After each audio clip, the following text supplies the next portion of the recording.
What is up, everyone? Welcome back to the channel, the smartest way to relocate and invest in Florida real estate. I am Adam Hancock, and in today's video, we are going to completely break down the best overall places across the entire state to live for 2022. All right, so coming into the new year, I thought it made sense to relook at this topic with a fresh lens, fresh set of eyes related to what we know now based on the craziness of the last 24 months, what we've learned, just how things have developed that might change how we look forward to 2022 and might change this list than a year and a half ago.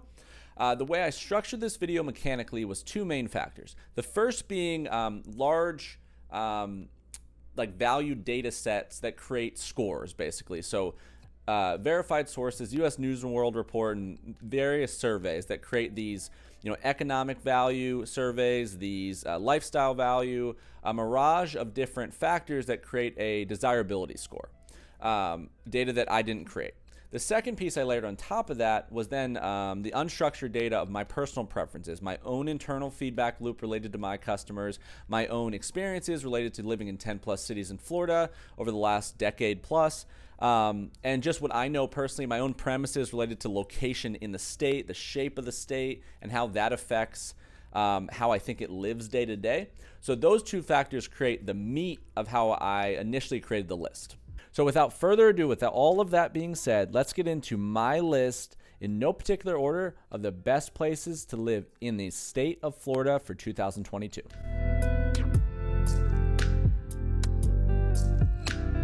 All right, number one on this list, receiving a 7.2 overall value from the U.S. News and World Report, including over a 9 on a score of desirability, which is a poll, and a 9.6 on actual census net migration data. And then on my personal list, making it because of the unique balance of really high-end real estate in a coastal laid-back environment, world-class golf, some of the best golf in the entire world, and the nature-centric vibe of the beaches. Number one is Naples, Florida. Because Naples, Florida was the first one on the list, I want to briefly expand on the index portion of the video just to lay a little bit more of a foundation. So the major factors that were considered to develop these scores were desirability, which is a poll of the general public, basically, based on attraction. Value, which is going to be affordability, and that's going to relate to real estate sales history and relate to rental history. The job market, which is unemployment and average pay. You have quality of life, which is going to be a catch-all for healthcare, education, commuting, feasibility, that kind of thing. And then finally, net migration, which is an important one. That is going to be beyond babies being born and people passing away. This is census data of people physically moving in and out of an area and the net result of that. All of this is going to develop this kind of total score. And this is how you can have a number one or a number two on the list with a rating of 7 or 7.5 out of 10, because take like a Naples, which we're talking about here, is like, I wouldn't say that, people are generally moving to this area to take a lot of jobs or moving to this area because it's greatly affordable. It's more of the desirability metrics.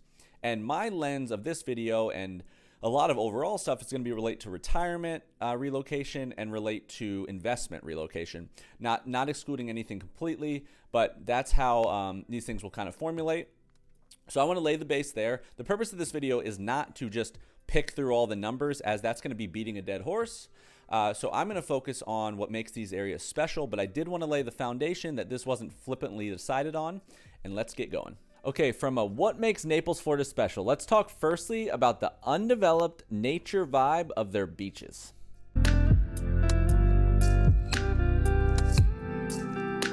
So one of the main unique things about Naples, I don't think people realize how nature-centric the beaches are. So you have dune line, kind of secluded atmosphere, really nature's lover's paradise in a lot of ways because of kind of how the mainland flanks the barrier islands and the water and the shape that creates in the part of Florida this is. It's pretty unique as far as beach lifestyle.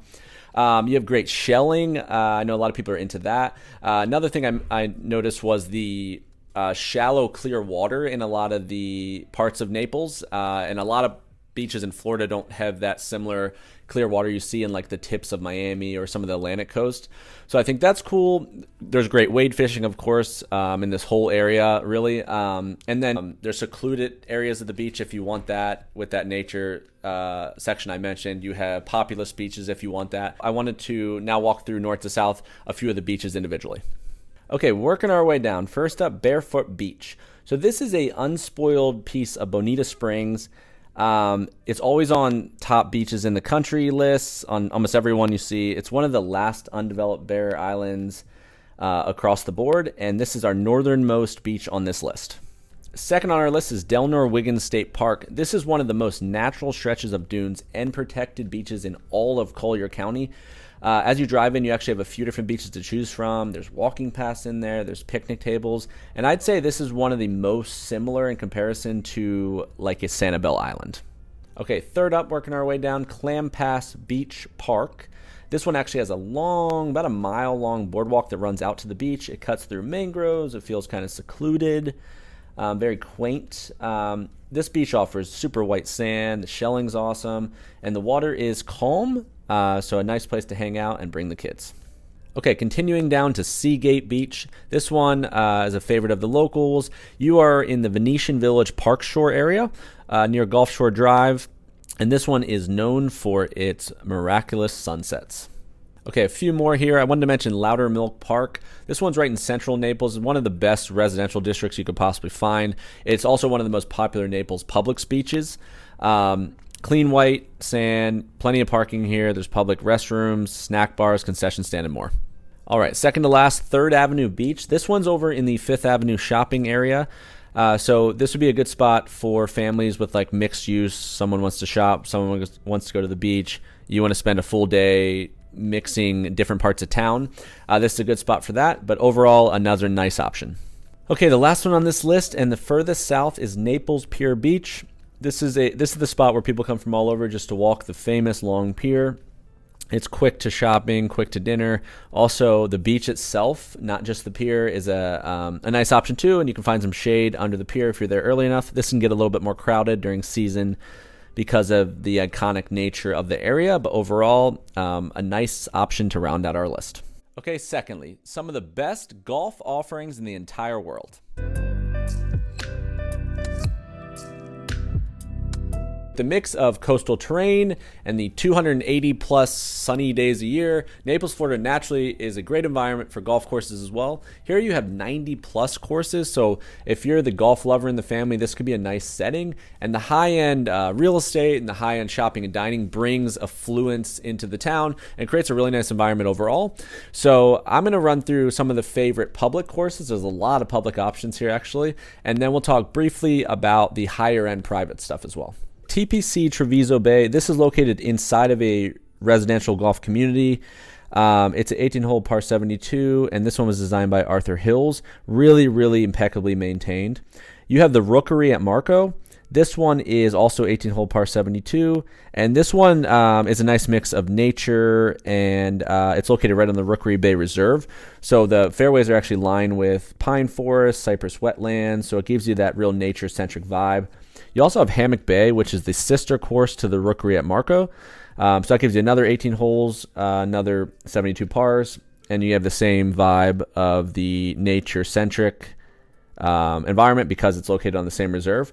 Okay, when it comes to private golf clubs, this is one of the biggest inquiries we've been getting, I would say, in the last 6 months or so, of folks looking to relocate or invest in partial occupancy homes in Florida when it comes to varying degrees of private golf membership. In this area, you have over 150 private golf clubs at your disposal amongst Estero, Naples, Bonita Springs, and Fort Myers. So plenty of options to pick from. And then you have the, bundle memberships versus the equity memberships. So equity would be like large initiation upfront payments to join. Bundle is going to be more of your deeded, titled, purchased into the home type of membership. So you'd have like a base price of a home if you're building at like $630, and then maybe on a social membership, and maybe the bundled memberships at $710 or something like that. So you buy it, it transfers with the deed. Usually these neighborhoods are split in a nature that has been tested. That's like a certain amount of social memberships and a certain amount of social golf. But either way, you have your choice between picking amongst neighborhoods when it comes to golf memberships, designers of those golf courses if you have a preference, the statistics of the courses, and just the real estate that's located in those neighborhoods. So ton of things to think about and consider there. We can obviously help you navigate that if you seek that option. But I'm going to run through, just for simplicity and time's sake, 5 of the highest and most sought after communities in all of Naples. This would be on the unique end of where you would have some options here you wouldn't have other places of Florida. And then we'll move to our last section. Okay, first up, Bonita Bay. This one is 90 total holes, and it's Arthur Hills and Tom Fazio design, located in Bonita Springs. Secondly, I wanted to mention Gray Oaks. This is 54 total holes available. Robert Cup design, located inside Naples. Third one is Mediterra. 36 total holes and also Tom Fazio designed, located inside Naples. Fourth is Pelican Bay. 18 holes. Arthur Hills design, located in Naples. And my fifth one on this short list is Quail West. 36 total holes. Arthur Hills design, located inside Naples. Just for extra, a couple honorable mentions: Collier's Reserve, 18 holes, another Arthur Hills, located inside Naples. Talus Park, I would check out, 18 holes, Greg Norman and Pete Dye designed, located inside Naples. And finally, Tiburon, 36 total holes, Greg Norman design, located inside Naples. And the last thing I wanted to point about Naples, Florida, from the special category is the really high-end real estate market paired with a coastal laid-back environment. So the reason I wanted to mention this, where it seems maybe a little obvious on the surface, is the way that Naples is constructed. And if you're, especially versus the comparable areas in the surrounding vicinity and how condensed that area is, you have places like Park Shore and Aqua Lane, you have the Moorings, Coquina Sands. These are all in very similar district north to south, offering, bay and beach, very far west.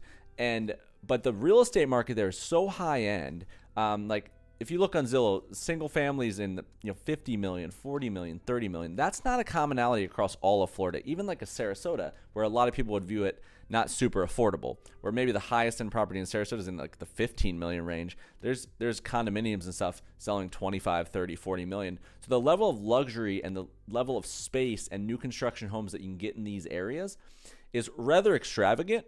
And you'd see more in South Florida area. But then rather than it being in this huge metro, it's paired with this very coastal nature-centric vibe, like some of the stuff I was mentioning, which that balance I think is unique. So that's kind of the unique indicator that I mean in this section. And then you also have the shopping and the dining available is also super, super high end, like stuff you'd see, especially the shopping and kind of the art culture. You'd see maybe a little bit more in like parts of California and parts of Illinois, that I haven't seen in a lot of cities that I've lived in Florida. So those two that are paired together, I think it's unique because it's not in a typical setting that you would see across the state. So I wanted to mention that. Hope that makes sense. I articulated that enough, and that's that. Hey guys, real quick interruption and reminder, if you don't already know, that Adam Hancock Group has expanded officially to Naples, Florida. Now we can truly compare Sarasota versus Naples versus Tampa Bay without even leaving the group. Just wanted to mention that. Thank you guys, and let's head to number 2. All right, number 2 on the list, also receiving a 7.2 overall rating on Places to Live from the U.S. News and World Report, including an 8.4 on the desirability poll, an over 9.7, almost a 10 out of 10 on the census move data, and a 7.3 on quality of life, and then making my personal list due to the really unique location, maybe the best in Florida, the condensed nature of the lifestyle options, and the affluence nature of the environment in a non-pretentious way. Sarasota, Florida. Okay, the first thing that really stands out about Sarasota, Florida is the unique location on a map. Okay, this one is definitely one of my favorites. So when I looked at moving, I've hopped around a lot of places in Florida, said that a bunch of times in the past. I've lived in, I think, 10 cities in Florida. And this one is one of the most special things about this part of the state is just the location on a map. So if you said you could pick one spot to like set your home base, to put your family and your transient, like myself, you don't want to lose access to everything else. Definitely need to pick the southwest coast of Florida, where the panhandle will be kind of on a silo. But if you take where Sarasota sits in the mainland in the middle of the city, it gives you this 45 minutes this way to St. Petersburg, which is above, an hour to Tampa this way, which is the inland version of Pinellas County, St. Pete, and then really nothing above that. Directly below that, you have an hour 15 minutes to Fort Myers, you have an hour 45 minutes to Naples, and then you have just over a little 3 hours to Miami, 3 hours and 15 minutes straight across to West Palm Beach, and just 4 hours to Jacksonville. So if you pick any of those spots to live in individually, they're further from all the rest. So if you had to pick one spot in totality, I think it's pretty unbelievable overall. Beyond location, the second thing that's really special is the condensed nature of the diverse lifestyle options. One of the main ones that I kind of self-titled is something I like to call the magical triangle. So if you look at on a map, everything that's like, in theory, attractive to why people live on this side of the coast. In Sarasota, what's cool is all of it sits in this little like 6 mile square radius, where a lot of the towns like the downtown and the beaches are on separate coasts. So you have to pick like, I want to be in the historical district, and then I'm going to drive to the beach. So you're basically taking some sort of calculated sacrifice. Sarasota is special and like, it's just all of it's really coastal, which is kind of rare in the state of Florida if you go town to town. So what I call the magical triangle is you basically have downtown Sarasota, which is on the north side of town, like if you show a map here, but on the north side of the town here, right? And then you have this street called US 41, which is Tamiami Trail. So you have downtown and this little tiny strip of mainland that's called west of the trail, which is the closest strip of mainland before you're actually on the beaches, because all the beaches are barrier islands over bridges. And then the triangle goes where on one side you go up north west to Lido, St. Armand's, Longboat Key. And then the other side, you go southwest to Siesta Key. So downtown, you sit in the middle of downtown where our office is on Main Street. You're 3.6 miles exactly to Lido Key. So you have Bird Key, Lido Key, St. Armand Circle, Longboat Key. And then you're just 6 miles to Siesta Key. And the special part is basically, one, all the walkability districts in Sarasota, which we do not have a lot, are all in that same district beyond like Lakewood Ranch. So you have downtown. If you don't live in downtown, it's not walkable from everywhere else. And then you have Southside Village, which is that really nice residential district that's west of downtown, not to the beaches. Southside Village is like Perk Coffee and Veronica's and this little walking district. And then you have you're all over the bridge on Lido Key, and that's where you have St. Armand Circle, which is like kind of the figure 8 John Ringling designed upscale beach market. And then if you go south, you have Siesta Key Village, which is more like your eclectic kind of beach village, like how you think of tourism-wise. And all of that is in such a close proximity that by just simply going west in town, you have everything.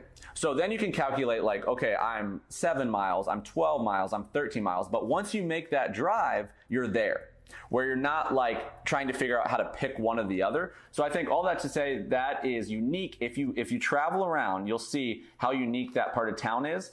And that's what creates this kind of magical bubble. Beyond the triangle, let me run you through a few other options that Sarasotans have at their disposal. Okay, another thing that's really nice about this area that I think is unique is not just the lifestyle, but the pure diversity of different lifestyles that you can live. So for example, you have, let's take Lakewood Ranch to start. So you have everything, like I mentioned here, is kind of on the west coast, right? So you have downtown and the beaches all in one area.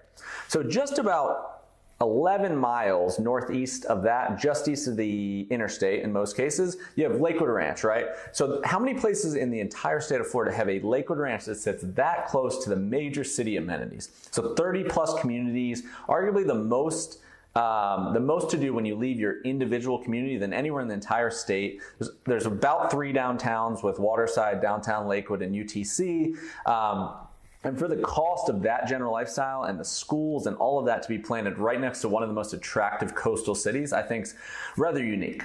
And then you have, let's take downtown Sarasota, number 2. So downtown Sarasota is also really unique. You have, it's upscale but also artsy, right? So it's not necessarily pretentious, but it is like kind of little uppity up, but in an artistic way because the backing was by John Ringling and the evolution of how it was built. It's got a very artistic culture to it. It's clean, it's nice, it's pleasant. And then all of that sits 3.6 miles from one beach, 6 miles from Siesta Key, and then it's historical, and you have kind of upscale condos, but then you also have historical bungalows in Burns Court and Laurel Park. And then you have the beaches, so they're barrier islands, right? So you're either on the beach or you're not in Sarasota, Manatee County. So I'm overarching this whole video. When I say Sarasota area, I'm including Manatee County as well.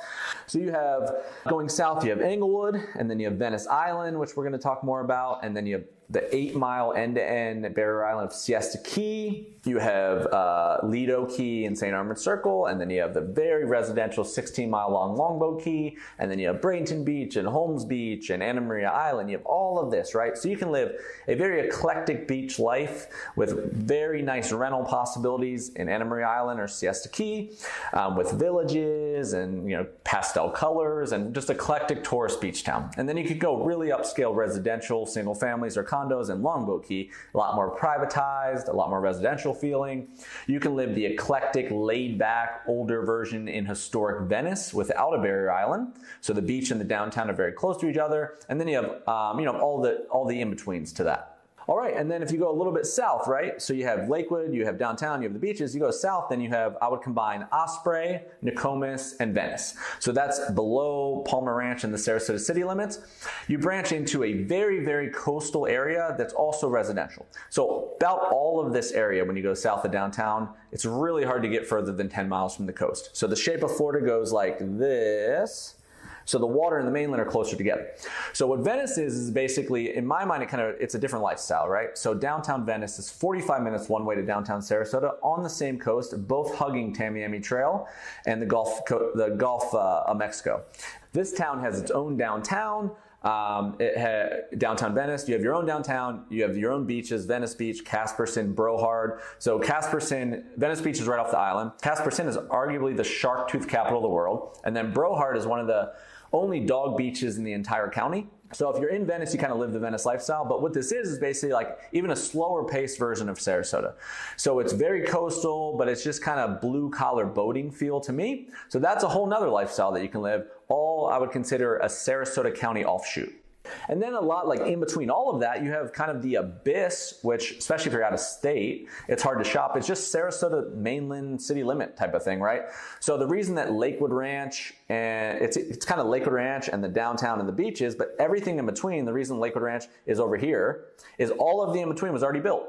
So you have Pinecraft, which is a full Mennonite Amish still riding the bicycles. You have South Sarasota Palmer Ranch, which is a suburb that was built 20 plus years ago, very mature, mostly resale, 6-7 miles from Siesta Key. You have the university area that's west of Lakewood Ranch. That's kind of in the middle there, not quite to the airport, but all of these resale houses, right? So all in amazing locations, but just more neighborhood to neighborhood versus big gated communities. Okay, and the last thing I wanted to mention about Sarasota, Florida was the unique, affluent environment in a non-pretentious way.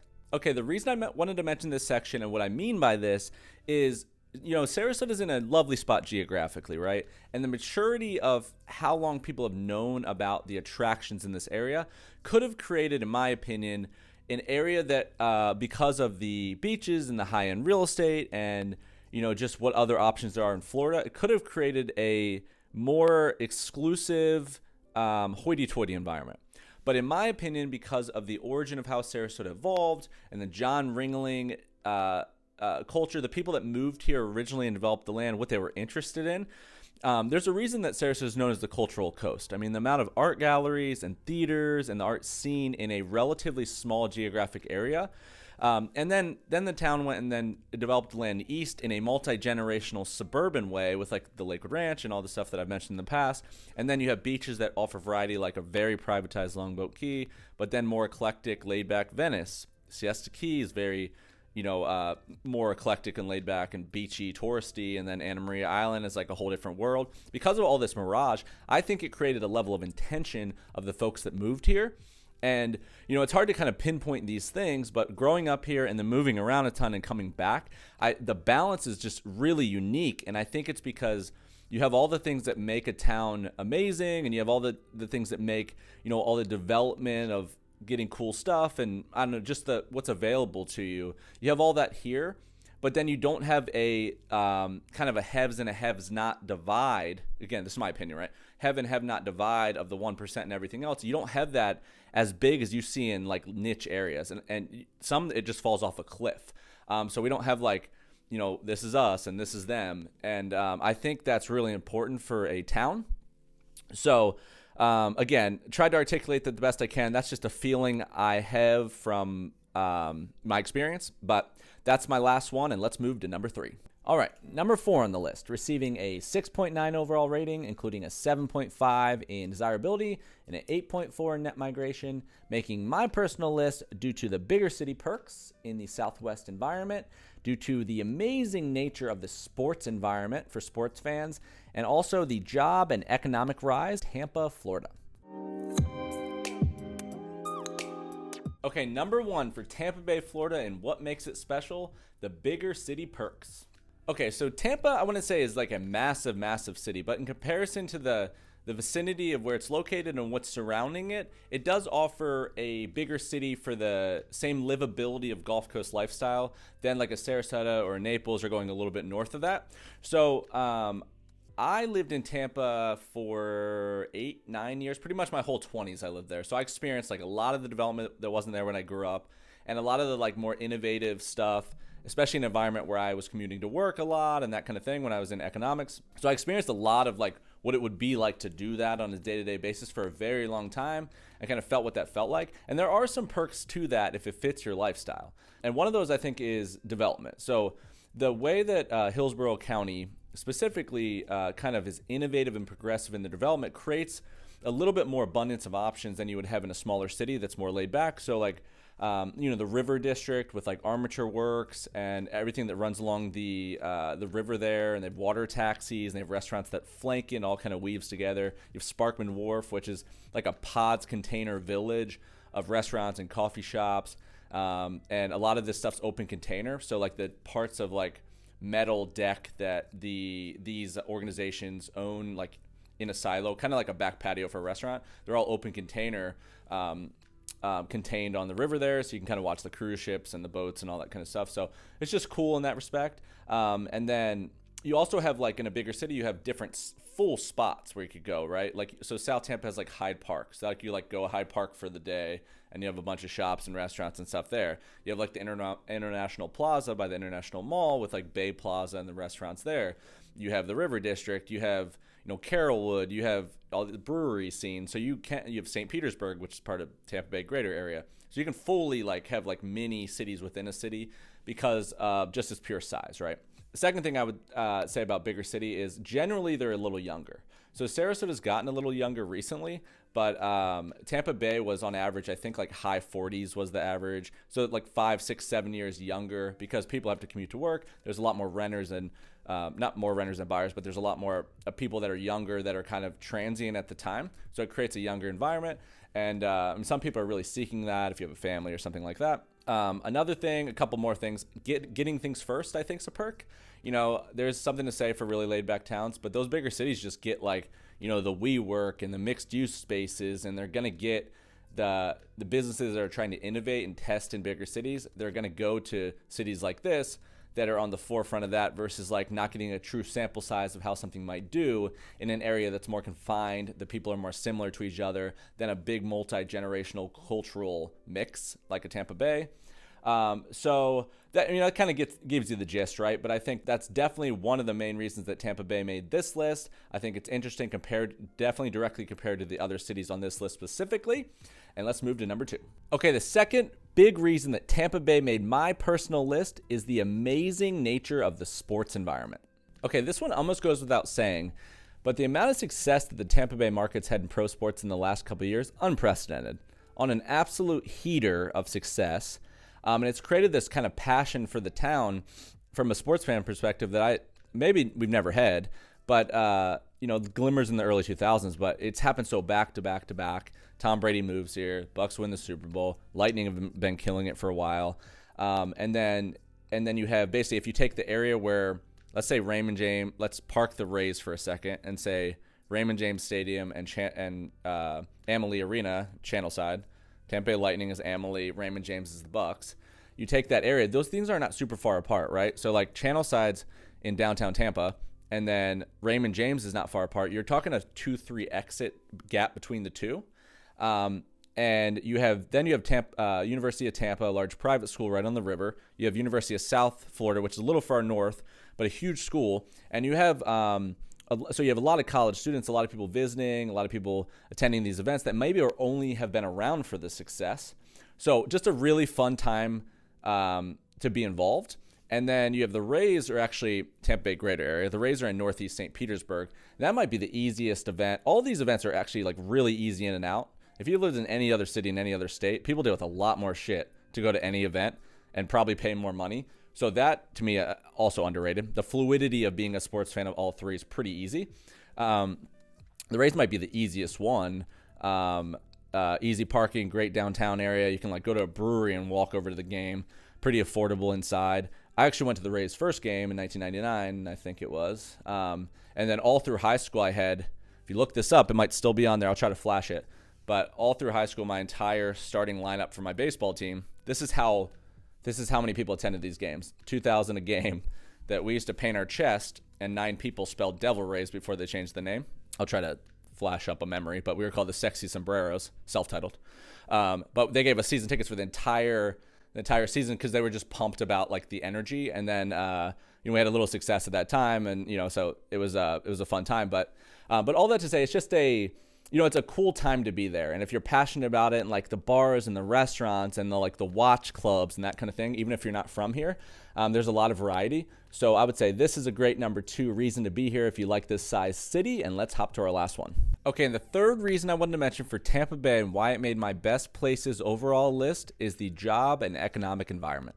Okay, I'm not going to get too crazy here, but I did want to mention that if you're looking in this part of Florida, a lot of people that are relocating or even investing, they're looking at sections of the state for the most part. So if you're looking at the Florida Gulf Coast section, and you're most likely considering a Tampa Bay, St. Petersburg in one versus a Sarasota, Manatee County versus a Fort Myers, Lee, and Naples, Collier County comparison, you're probably not going, that's probably your 3 kind of that you're going along the coast there. So if you take that idea, right, I think Tampa Bay is up there with lifestyle, and if you want job variety and you work, depending on your field, right, but if you work more of a kind of a W-2 type of job and you want that variety, then I think Tampa Bay would have to be on that short list. So when I was in, my background's in finance, and when I was, in my 20s and I was more tied to that environment, I wanted options, and I wanted to be by a major hub. I wanted to be by the banks and the financial organizations and the manufacturing organizations, where if I went to a city that maybe had 1 or 2 presence in that area and you wanted to make a change, or they made a change or something like that, then you don't have 50 jobs coming behind it. You have to move the whole thing. So I think to set up shop, I think Tampa's a great market for that. They're also getting very, very innovative. So they're really, really trying to push to say, why can't we be like in Austin, Texas? Why can't we be all the financial benefits to relocating and incentivizing businesses to move here? And we have the same tax benefits. Arguably, we have a better lifestyle because we have the weather, but we also have the Gulf Coast water on this side, which is a hell of a lot better than on the Galveston side in Texas. And a lot of those cities that compare to us with the kind of tech hubs are inland, really far inland. So we have all that variety. Plus, we have a nice little day trip ability to Orlando or to Sarasota or whatever. So they've been, when I left, they're making a huge push of like recruiting tech firms, recruiting entrepreneurs to come here, and they had incubators and they have hubs to create this environment. And now with the sports and all that kind of stuff, it's gonna get there, I think. You just got to get kind of like the environment where they could support the extra people and the traffic and all that kind of thing. But I think I did want to mention that, like if you're more in that realm of things, and especially if you're in finance, education, IT, defense, manufacturing, logistics, then Tampa Bay has a ton of that going on. And I'm not sure, like number 1 and number 2 on my list, that would not be the jump I'd make if I wasn't fully independent to have job variety necessarily. So that's our number 3, and let's move on. Okay, 7 overall rating, including an 8.4 on the desirability index, so a high one there, and a 7.3 on net migration, making my personal list due to its unique coastal southern charm, its laid-back beach environment, and its day tripping ability, Pensacola, Florida. Okay, first things first, for Pensacola, Florida, in the what makes it special category is the unique coastal southern charm. So this area is the westernmost city in the entire Florida Panhandle. Also my college hometown. Well, I lived in Gulf Breeze, but we're considering this entire area, they'd be one and the same in my opinion. Compared to, this was a very fresh move from me from when I went to Sarasota directly to there, so I saw the whole Southwest Florida Gulf Coast versus Pensacola. Very, very different vibe. So to me, the biggest distinct thing was, and I was kind of really involved in this kind of culture when I was growing up, but this unique locals surf vibe of a community, very close knit, kids wearing board shorts under their shorts to school or surfing before school. And it's just a locals kind of beach vibe. And then it mixed with this kind of southern hospitality thing that I hadn't really felt incredible amount growing up.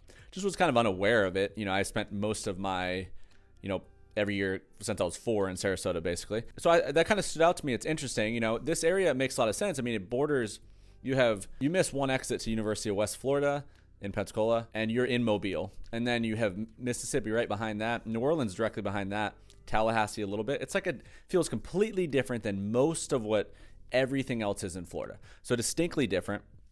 And even like the nature-centric vibe of the beaches with the national seashore and the secluded kind of feel in general. Anyway, I thought this was unique. I wanted to mention it, and which could be interesting if you're relocating and you kind of like the vibe of like a Charleston, South Carolina, or a Foley Beach or something like that's not from like New York all the way down to Florida, but in between. Then in my opinion, the Panhandle and Pensacola included feel a lot more like this than the other side of Florida. Okay, the second thing that I think stands out about the Pensacola, Florida area is the day trip proximity. So this one's a little, I guess, random or niche, but if you're gonna live in this part of the state, how I talk about how Sarasota, Tampa, Naples, the incredible location because of what else is around. This part of the state has its own version in a different way. So if you're into these parts of the state or have family ties to these parts of the country, rather, of that part of the Florida Gulf Coast or the Gulf Coast in general, you're in the heart of a lot of it there. Just to name a few, you're just about 26 miles to Orange Beach and you have the naval ships and everything in Alabama, which I know that's a destination spot for a lot of folks. You're just an hour and 45 minutes to Biloxi, Mississippi, especially if you're into gambling. New Orleans is just 3 hours away. That was a big thing with me. My wife's from New Orleans. She went to high school in Gulf Breeze. So, you know, the kind of the tug for a lot of us was like that. But it was incredibly enjoyable to like hop back and forth between those two towns. New Orleans is a really cool spot. So a favorite of mine. And then even like Florida State University, Tallahassee is about 3 hours the other way. So like New Orleans and Tallahassee are like kind of opposites, basically with Pensacola in the middle. So I think that's another little hidden perk if you're going to be in the area of a really laid back vibe that you might not be enough for everyone that wants a little bit more. But this kind of quick day trip thing, if you don't mind driving a little bit, can add to that overall value. Okay, and the third and final thing I wanted to mention of why I think Pensacola, Florida, in my opinion, is one of the best places to live 2022 looking forward is the overall uniqueness, diversity, and variety of the laid-back beach lifestyle. So when I graduated school in Pensacola in 2008, 8, and I moved away, I didn't want to come back to Sarasota quite yet. I moved to Asheville, North Carolina for a couple years. It was cool. It was too cold for me. And then we were going to move back to Florida. So in 2012, I got real close to moving back to Pensacola because of this subject. And then again, when we moved, my son was 8 months old. We were about to move from Tampa. We had been there 7-8 years. We almost moved to Pensacola again before Sarasota. And it was always this kind of like the Gulf breeze and the Pensacola locals environment. I always thought was extremely unique, extremely attractive. And it's like a local environment. And if you've ever been around me in Sarasota, downtown, like every bartender, every restaurant, every shop, like I like being in the community. So I thought the people here, it felt a little different. I'm sure it's some of that like kind of coastal southern thing, but like I hadn't experienced it a ton. The people were super warm. Like it was easy to like, you know, it just felt like everybody wanted to take care of you, you know, show you, anyone from there, like, were just hospitable and like showing you like if you wanted a secluded beach where people weren't around a lot, a local surf spot. If you wanted a populous beach, you could find that. The sand is extremely white, just like a lot of the value of like Siesta Key and Anna Maria Island. But I thought it was the locals environment of one, the surf culture, which we don't really have a lot in Southwest Florida. There's some interesting underrated stuff on that side. And then the environment of the beaches I thought was a little bit different. And a lot of this town, especially Gulf Breeze, is like, it's very close-knit, it's small. And you can live very close to the beach and still be in the suburb part of the town, which again, a lot of the other stuff's way east in Southwest Florida. So I wanted to mention that. I hope I articulated that enough, but it's a different environment if you never experienced it. And although, albeit, I don't know if there's enough going on in the general vicinity for someone like me who gets super transient and gets tired of everything. If you're looking for a little bit more docile, like Venice, Florida, or Marco Island, parts of Naples, if you're looking for a little bit more docile environment, Pensacola would be a really cool fit, especially if you like the southern aspect. So without further ado, I'm gonna run through a few of those beaches just to give you a little bit more context if you've never experienced them, and then we'll move on. Okay, I'm gonna give you a little bit of a speed round here. So first I wanted to mention Gulf Islands National Seashore. This seashore encompasses several beaches, picnic areas, campsites, historic areas, and a lot of wildlife from Florida's border to the eastern tip of Santa Rosa Island, 80% of the protected area actually lies underwater. Secondly is Perdido Key Beach. This is part of Gulf Island National Seashore. It's a barrier island. It's located just west of Pensacola, kind of a hidden retreat. You can fish, you can lay out, swim, surf, or simply relax. Then you have third, Big Lagoon State Park. It's on the mainland across from Perdido Key Beach. 705 acres of state park. It's a sanctuary for hiking, boating, swimming, fishing, and camping. Also wanted to mention fourth, Fort Pickens. This is located on the western end of the beaches in Pensacola. Area offers secluded beaches as well as a little bit of history. And then, of course, a fan favorite, the main Pensacola Beach. This occupies nearly 8 miles of the 40-mile-long Santa Rosa Barrier Island. It's surrounded by Santa Rosa Sound to the north, the Gulf of Mexico to the south, and on either side by federally protected Gulf Islands. And then finally, Navarre Beach borders Santa Rosa Sound. 8 miles of Navarre Beach consists of powdery white sands and emerald green surf. All right, our final one on this list didn't actually make the cut of the top 15 on the U.S. News and World Report, but it did make my personal list due to the unique, luxurious lifestyle, the locational access to the city's south, and the abundant outdoor lifestyle, as well as the pure demand of my customers shopping different areas. Our final one on this list is Boca Raton, Florida. Okay, first up on what makes Boca Raton special is the unique, luxurious lifestyle. So Boca Raton, Florida is definitely known and prized for its affluent and wealthy lifestyle. If you were looking for like a cheap city to move in Florida and that was the list, this is probably not the spot for you, but nonetheless, there is a wide variety of homes that appeal to a wide variety of people. You have lavish communities that sit right along the intercoastal waterway, including the Sanctuary, which is a gated and private yachting enclave. You also have the estates that a lot of people enjoy with some really high-end properties. It's beautifully manicured, and some of the most affluent residents live there. Furthermore, Boca Raton's elite flock to many of the premier and private clubs, including the Royal Palm Yacht and Country Club, which features views of the Atlantic Ocean, Lake Boca Raton, and the Boca Inlet. You layer all that with outstanding dining and upscale shopping, and you have a pretty interesting offering overall. Okay, second up, the locational access to the cities that surround it. Okay, locationally, you hear us talk about Sarasota's prime location in a lot of previous videos based on its proximity to Tampa and St. Pete and south to Naples, where Boca Raton, I think, has its own version if you want to be on that side of the state. So if you want to be around those surrounding cities in particular, you want to be closer to South Florida in general, then Boca Raton puts you in a very interesting location. You're on the Atlantic coast, you're in Palm County, so what that gives you is just 24 minutes to Fort Lauderdale, 47 minutes to Miami, just an hour and a half to Naples, and 2 hours to Fort Myers, and a little over 3 hours to both Orlando and Sarasota. So I think if you like this kind of lifestyle and you just enjoy like downtown West Palm and Boca a little bit more than a little bit of the Southwest Florida, then this location actually is pretty central. Okay, and lastly, what makes Boca Raton so special is the abundance of outdoor lifestyle. All right, and lastly, to round out this section, I wanted to mention that Boca Raton has some of the strictest land development and building codes in the entire country. And why this is important, because this helps yield consistent green spaces, sidewalks, mature foliage, and tree-lined streets. So with all the development, it keeps a very nice balance. And finally, in my opinion, there's more to Boca Raton than just the beaches and the luxurious housing. In a way, it's kind of like a Miami without as many people, basically.